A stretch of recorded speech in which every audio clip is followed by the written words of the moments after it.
Muy buenas tardes. Vamos a dar comienzo a la actividad prevista para esta tarde, que es la conferencia La arquitectura en respuesta a los desastres naturales, el caso del tifón Yolanda en Filipinas. Y nos acompañan esta tarde los conferenciantes, que son Axel Galdeano de Averio y Francisco Pérez Cuadra. Ellos son dos muy jóvenes arquitectos, como se puede ver, no hace falta, pero que ya tienen bastante experiencia, han empezado con fuerza y con ganas.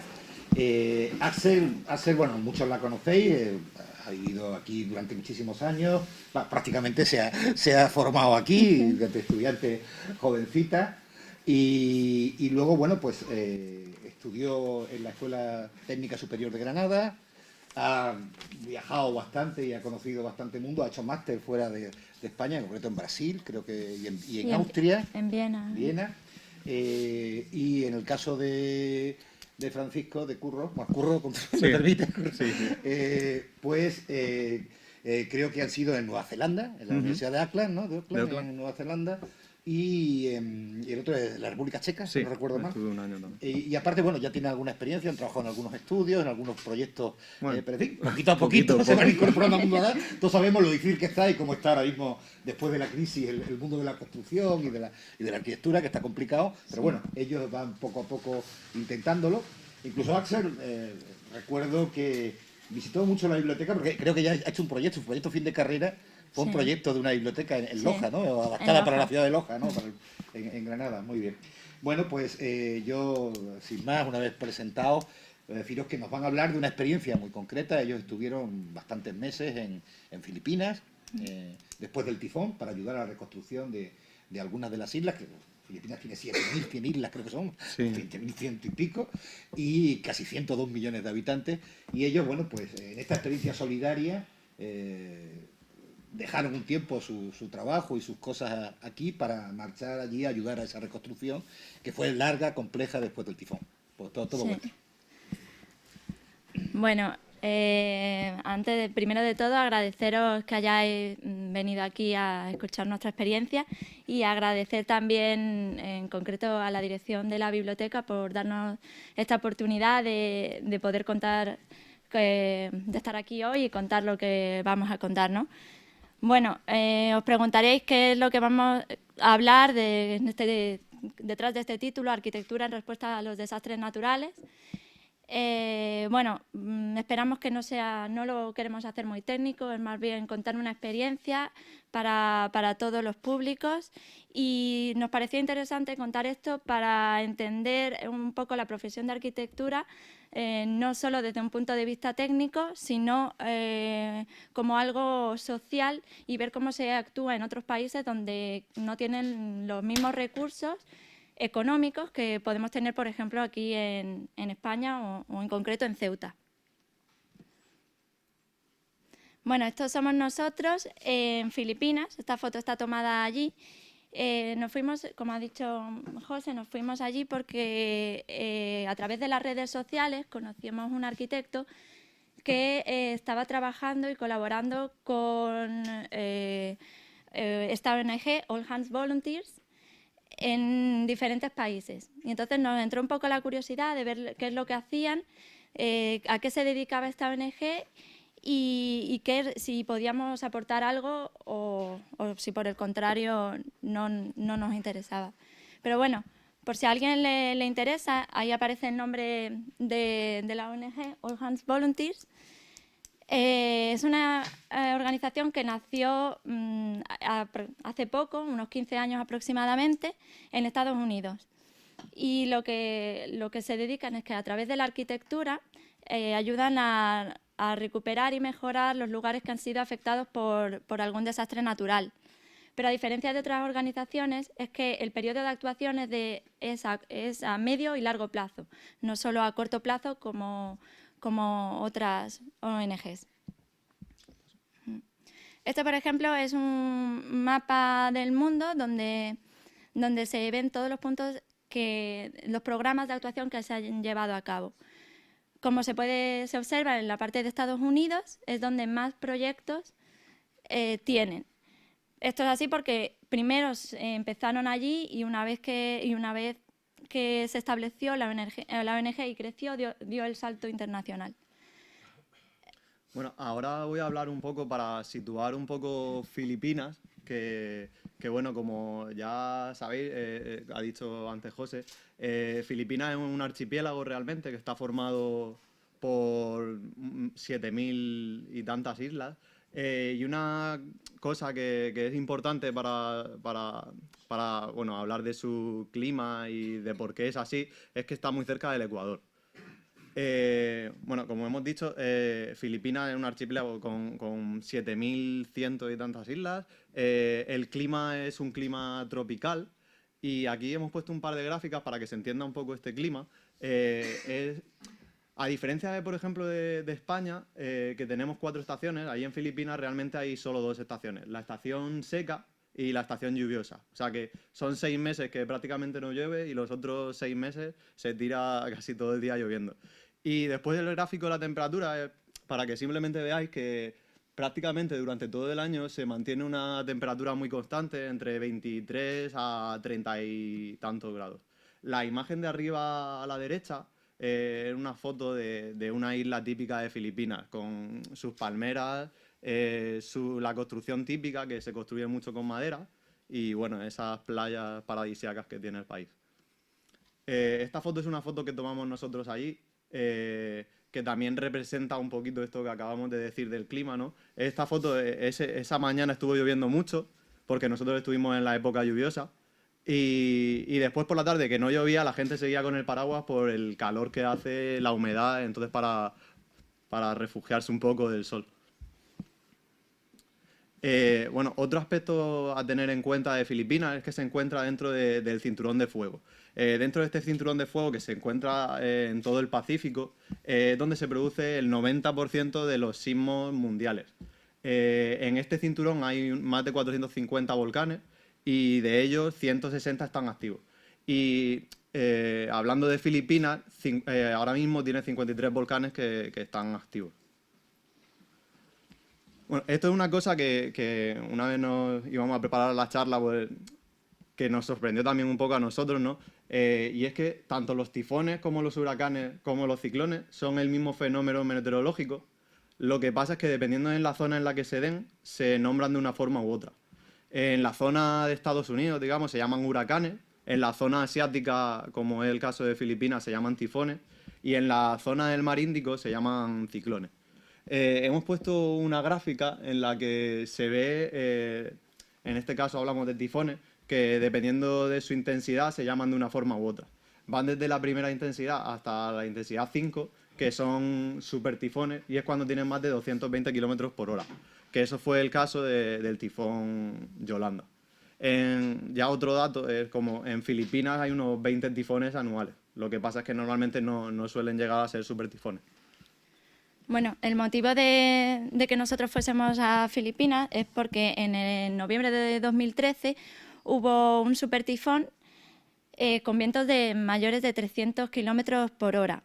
Además de esto, lluvias torrenciales, olas gigantes como si fuese un tsunami, por lo que quedaron más del 90% de las estructuras dañadas de todos los edificios. Y además, 6 millones de personas se calcula que tuvieron que desplazarse de un lugar a otro porque se quedaron sin hogar o corrían peligro.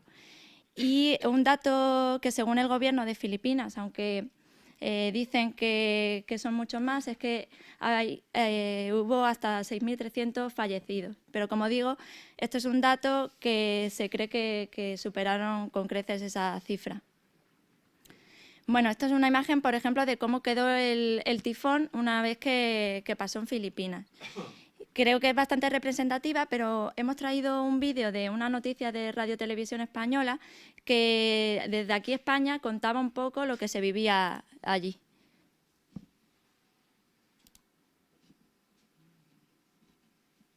Los vecinos de Cebú miran desolados como el agua arrastra sus casas desde el año en el que se han refugiado. Yolanda, como han llamado en Filipinas al tifón, ha alcanzado ráfagas de más de 300 kilómetros por hora. En la costa, el efecto de Yolanda ha sido devastador. Vi llegar olas tan grandes que avisé rápidamente a mis vecinos para huir. Creímos que era un tsunami, dice este hombre.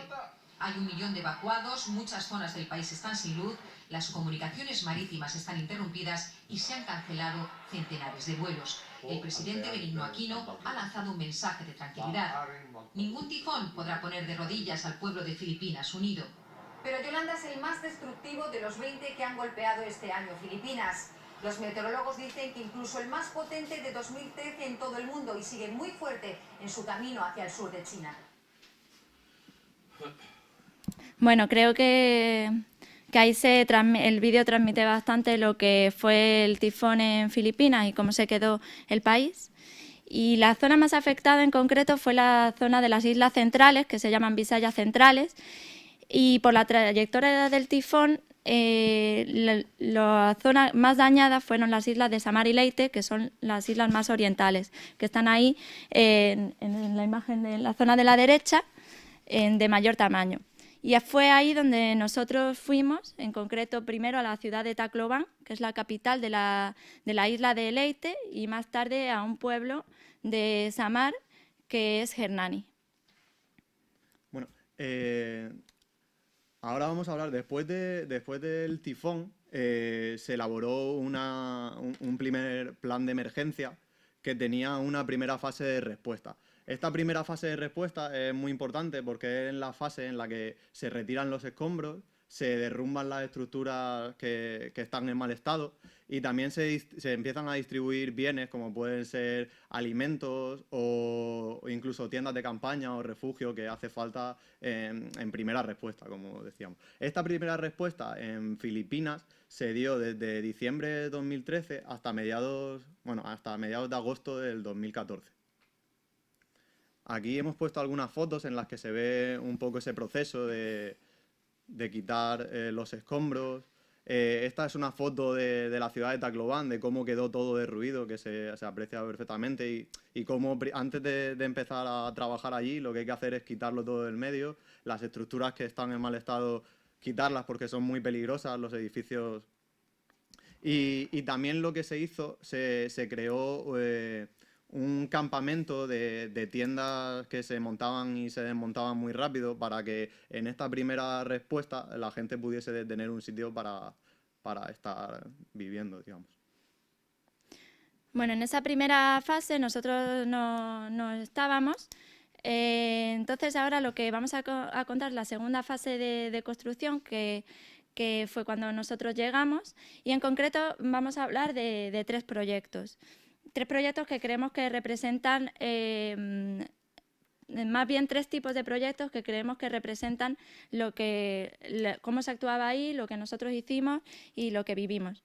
Bueno, aquí en esa imagen salimos un grupo de voluntarios con obreros locales, porque todas las construcciones se construían con obreros que no eran voluntarios, sino que eran asalariados del lugar, que eran los que sabían las técnicas constructivas y los más profesionales y más conocimientos tenían, y luego una serie de voluntarios que veníamos desde todas partes del mundo. Algunos eran arquitectos también, ingenieros, y otros no tenían nada que ver con la rama de arquitectura, y cada uno aportábamos dentro de la organización lo que sabíamos, lo que podíamos. Entonces, desde nuestra parte, estuvimos colaborando desde la parte de diseño en algunos proyectos y en otros en la parte de obra. Toda la organización era como muy horizontal, es decir, aunque tú estuvieses diseñando una cosa y en algunos momentos fueses, por decirlo de alguna manera, el jefe de obra, luego también te ponías a construir de las cosas, claro, que podías, y ayudar en la obra como pudieses. Bueno, ahora vamos a hablar un poco de Tacloban. Tacloban es la ciudad que más devastada se quedó después del tifón. Es la capital de la isla de Leyte y tiene más de 200.000 habitantes. En la foto se ve un poco que se nota que es un país asiático. Y hemos hecho un pequeño plano para explicar un poco las zonas de la ciudad, ¿no? Estaba la zona de naranja era el centro, la zona de color rosa son las infraestructuras como el puerto o la universidad, y después hay otra zona que estaba en toda la costa que era Magallanes, se llamaba así el barrio. esta zona era especialmente importante porque era una zona en la que se había construido ilegalmente. Entonces, una vez pasó el tifón por allí, después el gobierno no permitía que se volviese a reconstruir toda esa zona porque estaba prohibido. Aquí dejamos un par de fotos del antes y el después, ¿no? De la parte de arriba son de cómo estaba la ciudad antes del tifón y las de abajo son de cómo quedó. O sea, se ve que está todo, que es que no aguantó ni la propia vegetación. Y bueno, entonces el proyecto que vamos a contar está dentro del barrio de Magallanes, pero como ha contado Curro, eran construcciones ilegales, muy pobres y con materiales que se utilizaban todo tipo de materiales reciclados, como se puede ver ahí, chapas metálicas, madera de todo tipo. Y eran unas construcciones muy, muy curiosas que estaban en la costa, incluso se construía encima del mar, como con esa especie de palafitos sobre pilotes. Y bueno, esa es la panorámica típica de lo que era el barrio de Magallanes antes del tifón. Y estas son las calles dentro de ese barrio. Son calles muy estrechas donde prácticamente no hay espacios vacíos, espacios públicos. Los únicos espacios públicos que hay, por ejemplo, les gusta mucho el baloncesto, ¿no? Es el deporte nacional. Se inundan, están mal acondicionados y entonces al final no los pueden casi ni usar. El proyecto lo que pretendía es, a través de, como se llegó a un acuerdo con el gobierno, ya que no dejaban construir nada nuevo, rehabilitar los edificios públicos, pequeños edificios públicos que había dentro de ese barrio y consolidar algunos espacios públicos. Entonces, este más bien fue un proyecto de microarquitectura que íbamos tocando un poco y arreglando lo que el gobierno iba dejando y lo que íbamos pudiendo hacer con los materiales y los medios que contábamos. Por ejemplo, hay alguna serie de proyectos que se hicieron, la guardería, un centro de salud, esos son rehabilitaciones de proyectos que había, también una iglesia. Todos esos proyectos fueron porque la propia gente de la ciudad te iba diciendo lo que querían, necesitaban o qué cosas le eran más importantes. Entonces, por ejemplo, en este caso había una guardería y aquí la calle, de manera extraña, porque lo normal es que fueran muy estrechas, se ensanchase. Y entonces, al ensancharse, creímos que era una oportunidad para preservar ese espacio público, colocando una serie de montículos, en este caso, para que los niños pudiesen jugar y de alguna forma que no construyesen el día de mañana aquí otra casa y siguiese estando el barrio sin espacio público. O, por ejemplo, una de las pistas de baloncesto, lo que se hizo fue acondicionar la solera de hormigón para que evacuase bien el agua y luego pintarla. Como digo, estos proyectos se consultaba previamente a todos los habitantes del lugar y además en muchos de ellos también participaban las personas del barrio. Aquí es un resumen de algunos de los proyectos que se hicieron. Cuando llegamos, algunos de estos proyectos se habían iniciado ya, otros estaban comenzándose a diseñar, entonces fue bonito porque nos pudimos involucrar en una experiencia que se iba desarrollando y que se iba improvisando un poco. Bueno, también paralelamente a los proyectos de construcción se realizaban, como había muchos maestros que habían ido a la organización o psicólogos, se realizaban talleres con los niños, sobre todo, talleres de lengua inglesa, allí el segundo idioma es el inglés, y también talleres de cine o juegos infantiles. Vale, como ha estado comentando Ase, hubo el primer proyecto en el que estuvimos involucrados fue en Magallanes, que eran como pequeñas actuaciones en el engranaje urbano, ¿no? Eran poquitas intervenciones muy pequeñas, pero también nos dedicamos a hacer construcción nueva, ¿no? que eran desde viviendas hasta barrios enteros. Aquí hemos traído, por ejemplo, un ejemplo de un proyecto que se hizo. Este barrio era un barrio que estaba en la zona de Magallanes, que es la zona que hemos comentado antes, que era ilegal construir. Entonces, cuando pasó el tifón, el gobierno no dejaba que construyésemos en el mismo sitio y lo que nos propuso es que trasladásemos el barrio a una zona que estaba mucho más refugiada con las montañas y que si volviese a venir un nuevo tifón estaría mucho más resguardada. Aquí esta imagen nos gusta mucho porque es un poco la forma en la que se trabajaba allí y nosotros quisimos adoptar los medios tradicionales que utilizaban en Filipinas a la hora de cuando el grupo de gente que diseñábamos las casas y trabajábamos en esto, pues decidimos utilizar los mismos materiales que utilizaban allí en Filipinas. Allí abundaba mucho la madera de palmera de coco, entonces era el material que teníamos más fácil acceso para conseguir. Entonces, lo que hicimos es realizar lo que es toda la estructura de esa madera y después la fachada es una fachada que se hacía con hojas de palmera también, que era muy típica ahí en Filipinas. Las hojas de palmera se tejían entre sí y se conseguía como una especie de mimbre, que es un material que a priori parece que no puede, que a lo mejor no funciona bien, pero sin embargo funcionaba muy bien por el clima que había en ese país, ¿no? Era una construcción muy permeable que dejaba pasar el viento, no se generaba mucha humedad dentro de las casas y aparte también era muy ecológica y también era económica, ¿no? Que también es lo que buscaba un poco la ONG. Por otro lado, lo que es la cimentación la hacíamos con hormigón, pero decidimos elevar lo que son las edificaciones para que hubiese una cámara de aire y que no hubiese humedades en las casas. Y aparte esa zona, después es curioso porque la gente la ha ido haciendo un poco suya y hay gente que la utiliza de almacenaje, pero incluso hay gente que la utiliza de zona de relajación y resguardarse un poco del sol. Vale, esta imagen también a mí me gusta mucho porque es chocante, ¿no? De que al final han metido en una zona un barrio entero nuevo con casas que aparentemente son iguales al principio, pero al poco tiempo la gente ya va haciendo suyo ese espacio y le va dando su toque personal, ¿no? Le va poniendo macetas o hay algunos que le añaden un toldo y son como injertos que van apareciendo, pero que a la misma vez lo hacen muy curioso y muy bonito.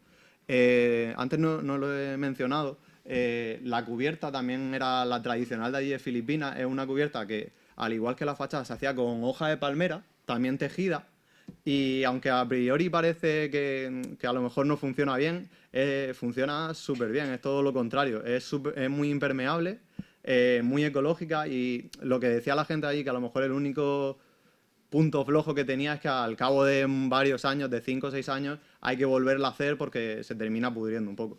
Pero que es curioso porque en un país en el que llueve tanto utilizan este tipo de construcción y sin embargo después cuando estás dentro ves que es totalmente impermeable.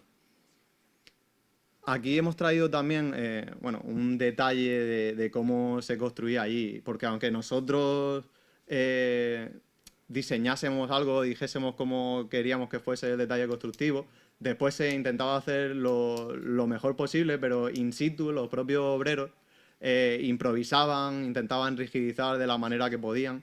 Allí se construía mucho con clavos y con la madera de coco, que como hemos dicho, es una madera que estructuralmente no es la mejor, pero era prácticamente la única que había en el país. Ahora vamos a poner otro vídeo, muy cortito, que era un poco del proceso de construcción de este barrio.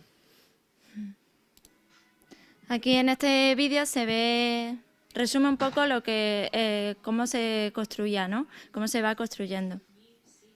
Esto es uno de los barrios que se hicieron, en total se hicieron 8 barrios. Nosotros participamos en uno. Y aquí este es en concreto el que se ve. Ahí están, por ejemplo, con la estructura. Lo bueno que tenían estas edificaciones es que también eran de muy rápida construcción. Es decir, que rápidamente podían dar respuesta a que la gente tuviese un nuevo hogar.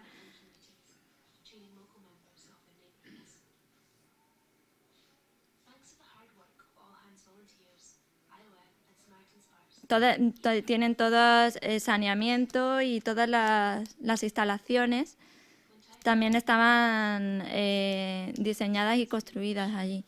Muchos de estos lugares no había las herramientas con las que contábamos, ahora se mostrarán algunas fotos, eran de difícil acceso para los camiones, no había agua y los mecanismos con los que se trabajaba y se construía eran totalmente manuales. No teníamos palas teníamos, pero no teníamos ningún camión ni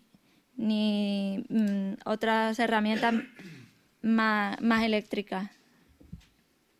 Bueno, aquí se ve de este otro proyecto que también estuvimos colaborando bueno, aquí aparece como las cimentaciones, que son cimentaciones que ahora mismo tendrán 1,5 metros o así, se hacía todo con medios manuales, no había maquinaria y se hacía todo cavando con palas y incluso, por ejemplo, aquí son un grupo de voluntarios que aparecemos, que estábamos cavando un hoyo para intentar conseguir agua, al final a los 9 metros, 9,5 metros conseguimos llegar al agua porque era una zona muy difícil, que era muy difícil conseguir el agua, entonces teníamos que ir a un río que estaba por lo menos a 20 kilómetros y decidimos intentar conseguir agua en el propio sitio, pero claro. Y después esto también es un poquito más técnico, aunque no queríamos meternos mucho en lo técnico, pero son cosas que nos llamaron la atención. En las 2 fotos de la izquierda aparecen los separadores que se ponen para separar la cimentación o sea, el terreno de la armadura, que eso normalmente aquí en España y en los países más desarrollados son elementos que se compran y vienen ya prefabricados y allí lo hacíamos con cubitos de hormigón. O cómo cribábamos la arena. Y bueno, en la foto esta de abajo a la derecha se ve como los sacos de hormigón, todo teníamos que moverlo manualmente. No, sí. Y esta foto es de las que más nos gusta porque es como una arquitectura en sí misma y es algo que nos llamó realmente la atención. Es el sistema de andamiaje que tenían allí. Aquí en España también el andamiaje es metálico, prefabricado y muy esbelto, digamos, ¿no? Pero allí se hacía como una propia arquitectura dentro de la arquitectura, ¿no? Es algo que nos impactaba mucho. Se iban construyendo este sistema de andamiaje y una vez terminaba el edificio se volvía a desmontar entero y se volvía a reutilizar para otra edificación. Este proyecto es en el pueblecito pequeño, hemos dicho que estuvimos en Tacloban y en Hernani, y este proyecto se hizo era como un centro de evacuación, le llamaban, que era por si volvía a haber un tifón, que la gente pudiese resguardarse allí. Era un edificio entero hecho de hormigón armado y tenía 3 plantas, pero bueno, como hemos dicho antes, eran 3 plantas, pero que era todo con medios manuales. La única hormigonera que teníamos para ese edificio de 3 plantas de hormigón era una hormigonera pequeñita que nos la prestaron y entonces los días que se hormigonaba íbamos toda la ONG, incluso los que estaban había gente que estaba en Tacloban, pues venía todo el equipo para echar, no sé si se hormigonaba una planta, se tenía que hormigonar entera. En la foto de abajo a la derecha se ve también como... No, a la derecha. Se ve también como el agua esa era del pozo que habíamos conseguido, se almacenaba en tanques y para hacer el hormigón el agua teníamos que ir moviéndola nosotros. Aquí es un poco el día que hicimos un gran vertido, cómo se preparaba la armadura, se hormigonaba y era todo con una cadena humana que entre 20 personas, desde abajo que estaba el hormigón haciéndose sin parar, se iba hormigonando arriba. Y esto también era un poco una cosa que nos llamó la atención, que era el tema de la seguridad, que era un punto flojo, digamos, que vimos allí. Y que el tema de seguridad en Filipinas no se controlaba mucho. Los obreros estaban acostumbrados a trabajar con chanclas Al principio no se ponían casco, al final ya les obligábamos y se hicieron a ir con el casco. Pero ellos incluso nos decían que trabajaban más seguros con chanclas que con zapatos de trabajo. Al final, pues, le teníamos que obligar porque también teníamos que mirar por su seguridad. Y aquí, cosas que también nos parecían curiosas, ¿no? Eran las esperas que salen de cuando tú haces un pilar, que se queda un hierro, para que lo entendáis, un hierro se queda así para volver a hormigonar la planta de arriba. También aquí, por ejemplo, en España venden unas piezas que son prefabricadas que se ponen y así no te puedes clavar el hierro. Allí, como esas piezas era casi imposible encontrarlas, pues nos las apañamos y con propias botellas de refresco se utilizaban para que, bueno, que fuese más seguro. Y también se ponían cintas de peligro cuando te podías dar en la cabeza porque había andamios o cualquier cosa. Bueno, y el último proyecto que vamos a hablar le tenemos especial cariño porque ya era cuando llevábamos 1 mes y medio más o menos en Filipinas y nos trasladaron a Hernani. Hernani es un pueblo, pasa a la siguiente. Es un pueblo que está en la isla de Samar a 3 horas y media de viaje, pero realmente solo está a 150 kilómetros. Lo que pasa es que para ir de un punto a otro tenemos que ir por una carretera con un vehículo que es como el que vemos aquí abajo. Lo llamábamos jeepney. Entonces al final el viaje se hacía largo y lento.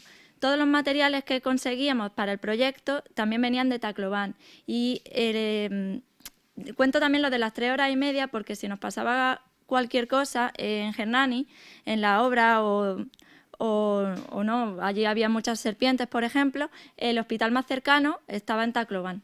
Entonces, ese era un factor que teníamos que tener en cuenta. Y bueno, a este proyecto le tenemos mucho cariño porque nosotros nos fuimos allí y éramos los únicos arquitectos. Entonces, necesitaban hacer un proyecto de una escuela y nos propusieron que si podíamos diseñar el proyecto y llevarlo a cabo. Entonces, bueno, es un pueblo muy pequeño de 2.159 habitantes, según Google.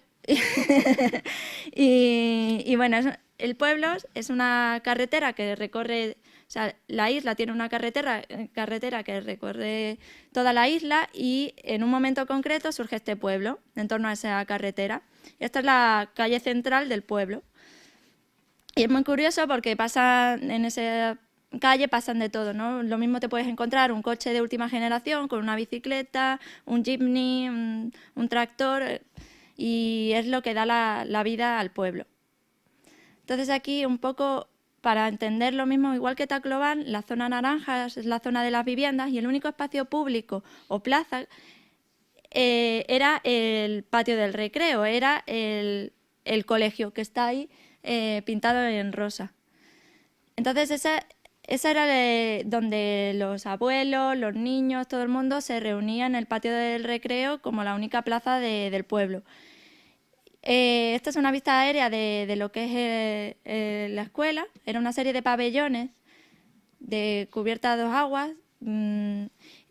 que se dejaban en el centro un espacio vacío. Esta imagen sacada del Google Earth es una imagen antes del tifón, con vegetación en el centro. Todo eso después del tifón, la vegetación se había llevado los árboles y además algunos de los pabellones, en concreto la biblioteca, la cafetería o cantina, como lo llamaban allí, y una de las aulas se había quedado sin cubierta. Como por ejemplo, esta es una de las fotos del aula en concreto. Entonces, y por ejemplo, es cómo estaba el patio. Quedaban árboles, pero todos caídos. Quedaba un columpio, el columpio lo habían apañado con una cuerda y un neumático. Y en el fondo se ve, no sé si se aprecia, se ve una pequeña estructura que era el jardín de ciencias, donde los alumnos se ponían a dar clase al aire libre. Aquí se aprecia mejor, la estructura del jardín de ciencias estaba bien, pero la cubierta se caía. Entonces, bueno, en un primer momento planteamos un proyecto que englobaba también la rehabilitación de la cantina, de la biblioteca y del aula.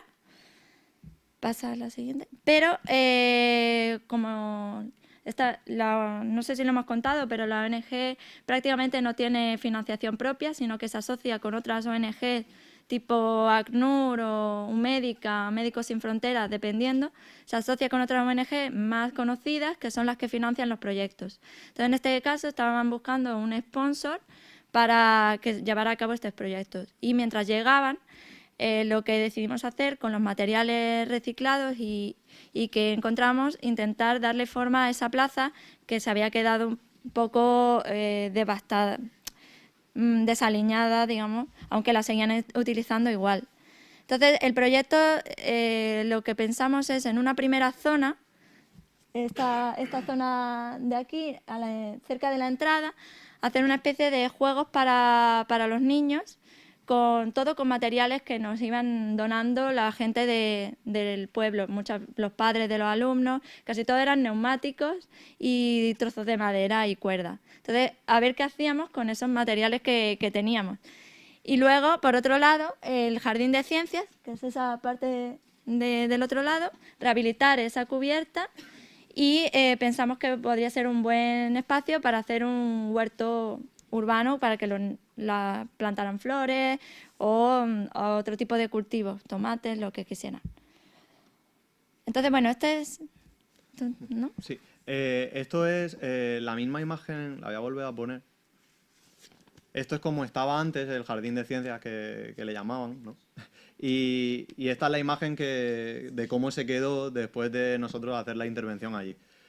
Como se puede ver, lo que hicimos es volver a hacer la cubierta de nuevo, y en la bola esta que nos encontramos de acero hicimos un globo terráqueo para que los niños pudiesen aprender dónde estaban los países. Pero bueno, también un poco explicar que la arquitectura que estábamos haciendo era una arquitectura colaborativa, ¿no? Que participábamos nosotros diseñando, participaban los voluntarios de la ONG ayudándonos a desarrollar el proyecto, pero incluso los propios niños y sus padres venían al colegio y nos ayudaban a pintar. Por ejemplo, los niños se encargaban de casi pintarlo todo, que a veces nos echábamos las manos a la cabeza como diciendo, lo estáis dejando mucho peor. Pero bueno, se lo pasaban muy bien y al final terminaban las clases y en vez de irse a casa querían quedarse allí echando una mano. Entonces, pues con los neumáticos que nos donaban los padres o la gente del pueblo, nos inventamos de hacer unos juegos, ¿no? Para que saltasen. Ellos después los pintaban para dejarlo un poco vistoso. Incluso hemos dicho que había vegetación, había un árbol muy grande que después del tifón se cayó y estaba todavía en medio del jardín. Entonces lo cortamos, un padre nos ayudó a cortarlo en varios trozos y hicimos como una zona de arena, de juegos para que los niños jugasen allí. Con más neumáticos como que les encantaba. Todo lo que fuese subirse encima de los neumáticos y que fuesen juegos, se lo pasaban súper bien. Hicimos también como un gusano para que entrasen por dentro, un par de sub y bajas, ¿no? Que esto... Hicimos uno al principio, que si veis tiene 2 tablas de madera, porque la madera está, como he dicho antes, no era demasiado resistente. Y la primera vez pusimos uno y empezaron a subirse como 7 niños a cada lado. Y eso ya dijimos, hay que reforzarlo de alguna forma, que si no, no aguanta. Y bueno, eso también, con los propios neumáticos, pusimos un tornillo pasante que pasaba y atravesaba la madera del neumático, y la verdad que al final funcionaba muy bien. Aquí unos pequeños detalles, ¿no? De que con lo poco que teníamos, al final se pueden conseguir cosas que por lo menos los niños, de tener un patio que sin nada a tener esto, era como el día y la noche. Bueno, aquí algunas fotos del proceso. Como hemos dicho, los pilares de esta estructura estaban en buenas condiciones, solo un poco oxidados, entonces se les quitó el óxido y se volvieron a pintar, y lo que hicimos fue construir toda la cubierta. Era con la madera que había sobrado realmente de otros proyectos. Entonces, Bueno, aquí fotos del proceso. Los niños, bueno, el color en el proyecto también fue un factor muy importante porque Filipinas es un país colorido, tanto en su vegetación como también muchas veces las propias casas las pintan o las decoran a su gusto. Entonces creíamos que el patio del colegio también tenía que reflejar un poco eso y también porque al final fue un proyecto en el que los niños, fue un proyecto, digamos, educativo, donde los profesores se involucraron con los alumnos y entonces era una forma también de que ellos pudiesen participar, elegir cómo querían que fuesen. Se hizo un mural también, que no lo tenemos fotografiado. Y bueno, y aquí un poco también una imagen final que se puede apreciar un poco el huerto. Las madres y los padres iban donando algunas plantas y se iban plantando, entonces tenemos ganas de volver para ver cómo está, si sigue eso, si lo siguen funcionando, si lo han dejado abandonado, si iba a peor o a mejor, y a ver si al final se pudo hacer el proyecto de la cantina y la librería, que lo dejamos planteado, pero no sabemos qué ha pasado. Y bueno, también esas fotos, algunos detalles de la estructura, de la construcción. Sí, de la construcción, de un poco los encuentros para rigidizar la estructura. Porque esto también, igual, estaba hecho con madera de coco, que no era la mejor, pero era prácticamente la única que había. Y bueno, esa es una foto también ahí con la familia, con algunas de las familias del lugar, que además nos aportaron mucho por otra forma de entender la vida en general y también pues, la arquitectura, ¿por qué no? Pero sobre todo la vida de cómo con tan poco podían ser tan felices. Y bueno, y al final eso fue en concreto un día que nos invitaron a comer a su casa y porque estábamos preguntándoles qué era lo que querían y cómo lo querían. Entonces, bueno, muchas gracias a todos por asistir nuevamente. Si tenéis alguna pregunta. ¿Alguna duda o...? Sí. ¿Hay un tiempo para preguntar?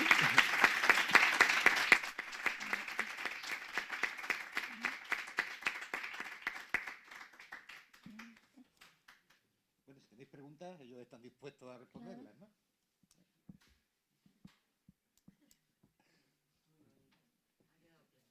Bueno, yo voy a hacer una para ver si alguien se anima. Y es, bueno, cómo... La verdad que la experiencia es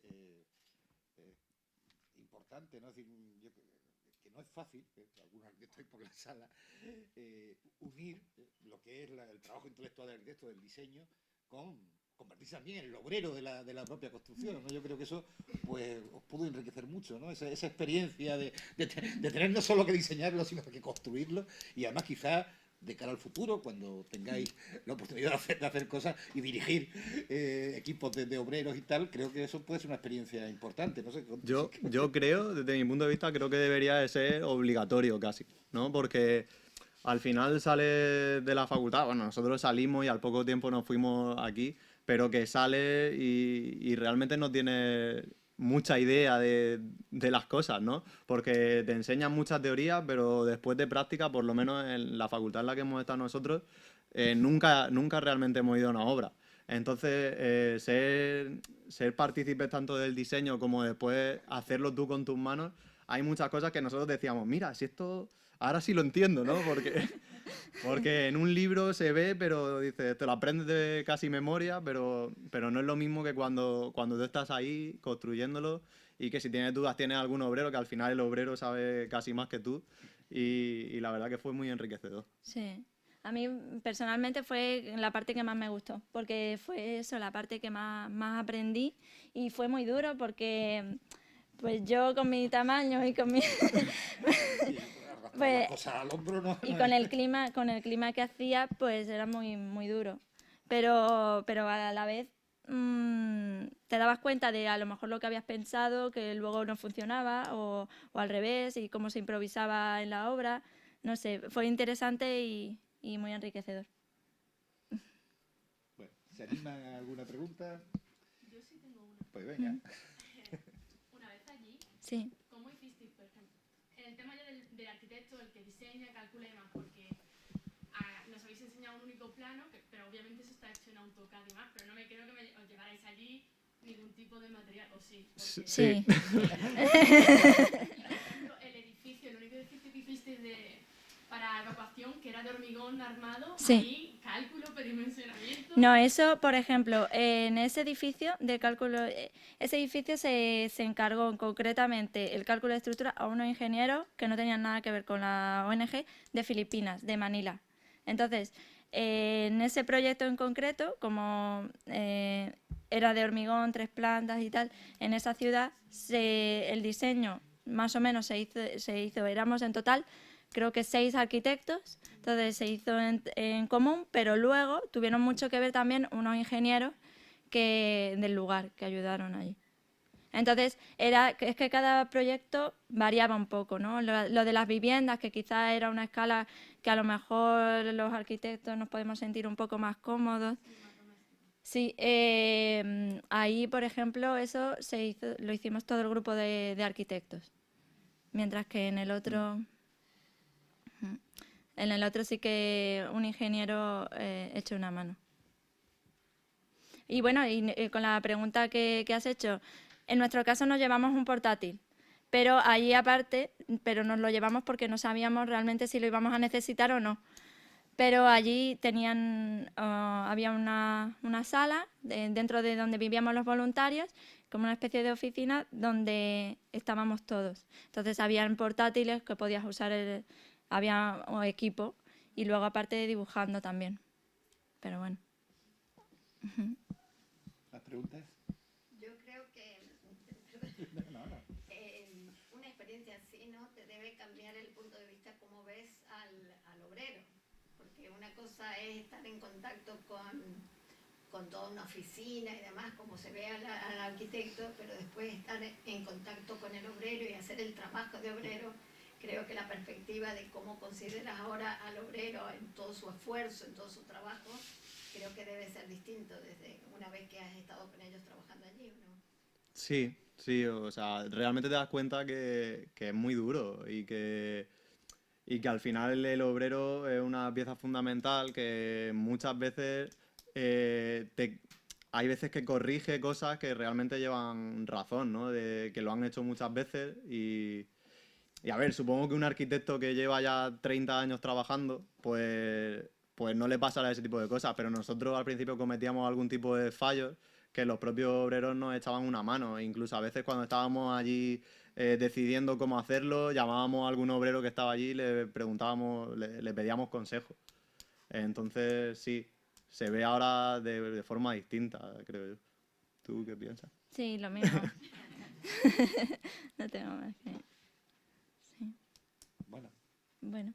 Si no hay más preguntas, agradecerle su presencia, ya lo han hecho ellos, y decirles que bueno, que en próximos días, no tenemos la fecha exacta, pero volveremos a hablar de Filipinas, en este caso de los últimos de Filipinas. Vamos a tener en la biblioteca, en el próximo mes probablemente, a los autores del libro que dio origen o que ha sido la base de la película que estos días están haciendo sobre Valer. Pues continuaremos con el tema de Filipinas, enlazando con donde lo hemos dejado hoy con el tifón Yolanda. Bueno, muchas gracias.